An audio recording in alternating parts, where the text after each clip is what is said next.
চারদিকে শুধু সাদা বরফের চাদর, দিগন্তজোড়া পাহাড় আর জনমানবহীন নিস্তব্ধতা হঠাৎ করেই যেন এক উত্তপ্ত ভূ রাজনৈতিক রণক্ষেত্রে পরিণত হয়েছে। ড্রোন থেকে তোলা ক্যামেরায় ধরা পড়েছে এক অদ্ভুত শান্ত কিন্তু থমথমে দৃশ্য, যেখানে প্রকৃতির শুভ্রতা ছাপিয়ে এখন যুদ্ধের দামামা বাজছে। শান্ত এই জনপদটি এখন বিশ্ব রাজনীতির মূল কেন্দ্রবিন্দুতে পরিণত হয়েছে। ডেনমার্কের স্বায়ত্তশাসিত অঞ্চল গ্রিনল্যান্ডের রাজধানী নুকের বর্তমান চিত্র এটি।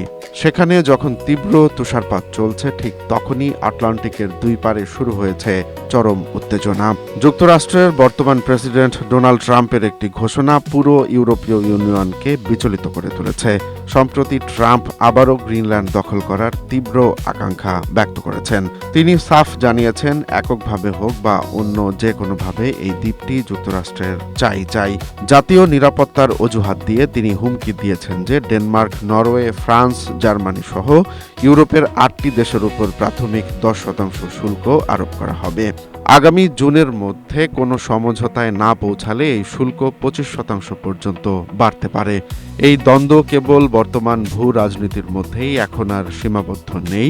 ডেনমার্কের ঐতিহাসিক শাসন ও গ্রিনল্যান্ডের আদিবাসীদের প্রতি অতীত আচরণের পুরনো ক্ষত নতুন করে সামনে আসছে এর মাধ্যমে।